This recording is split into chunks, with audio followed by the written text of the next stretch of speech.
Selamu alaikum.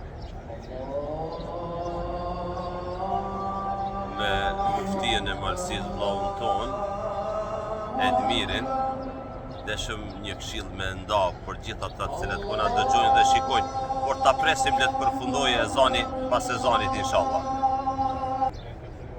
Pra përfundoi ezani, i lutem vllahut hoxhës ton nderuar Edmirit na drejtohet me disa këshilla nga Mekkeja bekume përpara Qabës nderuame. Alhamdulillah, wassalatu wassalamu ala Rasulillah sallallahu alaihi wasallam. Falënderojmë Allahun xhalla xhelalu.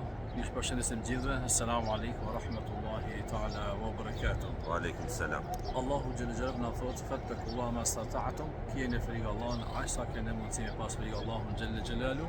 E për frikën, për dëshmëri ka shi Allahu xhalla xhelalu, pejgamberi sallallahu alaihi wasallam ka tregu në hadithin e tij duke drejtuar hissin e tij drejtues duke thënë se taqwa ha huna, taqwa ha huna, taqwa ha huna, që dëshmëria, frika fillon tek zemra. Nëse frika fillon tek zemra, ajo ja jep trurit, ja jep krytit, pra trurit dhe truri ja jep gjymtyrëve të tjera të trupit. To fillu ja jep syrit për më ndalu nga pamërit keq, ja jep gojës, gjuhës për më ndalu për mos e fol atë sa për më fol, ja jep dorë për mos me prek atë që është ndaluar, ja jep këmbë që mos me shkon atë që janë të ndaluar, kështu që keni frikë Allahun, aq sa keni mundësi. Mundësitë janë të shumta dhe alhamdulillah që Allahu xhelle xhelal ka dhënë mundësi të jemi për aty që urdhërojmë për të mirë dhe ndarojmë nga keqja dhe besojmë në Allahun xhelle xhelal. Allah na bëftë të devotshëm, falënderojmë edhe hoxhën e nderuar hoxhën Ylvin, i cili po na jep mundësinë të jemi bashkërisht në këto këshilla të shkurta, aq më tepër nga Mekka e bekuar. Allah është për të mira. Assalamu alaikum wa rahmatullahi ta'ala wa barakatuh.